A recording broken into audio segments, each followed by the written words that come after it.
بيزنس مان شاطر وعنده 11 مليار ريال سعودي. كمان هو صاحب أكبر 2 كومباوند في بريطانيا. أبوه كان فقير علشان كان لازم يعد فلوسه كل يوم ويشوفهم وصلوا لكام، وعياله هم اللي بيديروا مشاريعه كلها. مين هو محمد عبده وعنده ولاد قد إيه، وإيه سبب إن حفلته الأخيرة في البحرين اتلغت، وحكاية جوازاته؟ تعالوا نعرف تفاصيل أكتر في فيديو جديد من حكاوينا.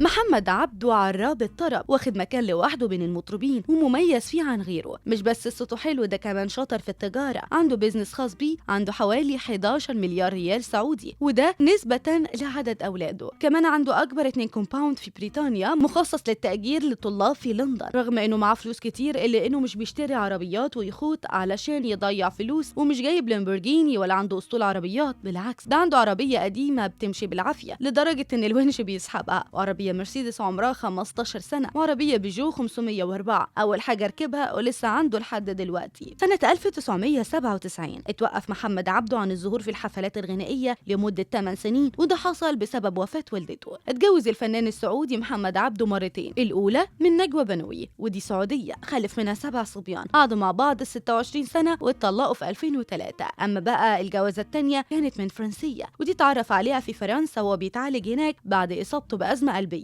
أعلن جوازه منها في 2013 وخلف منها 4 صبيان. محمد عبده اتعرض لحالة صحية صعبة اليومين اللي فاتوا، وبسببها قرر يلغي حفلته في البحرين، لكنه طمن الجمهور عليه وقال إن جاله انفلونزا وعلشان كده هو لغى الحفلة بس. ثروة محمد عبده لما قال إن عنده 11 مليار ريال كان يقصد بكلامه إن عنده 11 ولد، لكنه ما يعرفش حجم ثروته قد إيه، لأنه فلوسه كلها شركات ومؤسسات ساكن فيهم ناس. عنده مؤسسة صناعية ومؤسسة عقارية، كمان مؤسسات استثمار، وعنده أكبر كومباوندات في بريطانيا بتتأجر للطلبة والجامعات. أولاد محمد عبده هم اللي بيديروا شغله، وابنه عبد الرحمن اللي انتهى من رسالة الدكتوراه في المحاسبة القانونية، ابنه بدر متخصص في الموارد البشرية، وأول خلفة ليه كانت بنت وسماها نوارة، دلوقتي هي متجوزة وعندها أحفاد منها. بعد كده خلف أبنائه الذكور. محمد عبده رغم شهرته على مستوى العالم واستثماراته من كل مكان، إلا إنه لحد دلوقتي بيستخدم تليفون قديم جدا، قال إنه متعلق بيه جدا لأنه عمره ما بيضيع ولا يتلف منه. كمان بيتحمل أي وقعة ياخدها، وكفاية إنه بيخليه يتواصل مع الناس اللي محتاجة يكلمها. لكن أبنائه بيستخدموا أحدث الأجهزة في التليفونات لأن والدهم غني، لكن هو والده كان فقير، فلازم يستخدم تليفون بسيط وقديم. محمد عبده معروف عنه إنه صريح، وقال إن صوته في البداية ما كانش بيعجبه، لكن من وقت ما سافر للندن وعمل عملية وشال اللوز قابل هناك الراحل عبد السلام النابلسي وكمان صباح، والنابلسي قال له صوتك هيتغير وهيكون أسوأ بعد العملية. لكن صباح كان رأيها مختلف، ودخلت هي والنابلسي في مناقشة وتوقعات عن صوت محمد عبده بعد العملية، بس الموضوع ده سبب له حالة من التوتر والخوف من العملية. في النهاية مستني أعرف رأيكم في قصة محمد عبده، هل كنتم تعرفوا إنه ليه استثمارات غير اللي حققها من وراء الغنى؟ شاركوني برأيكم في التعليقات.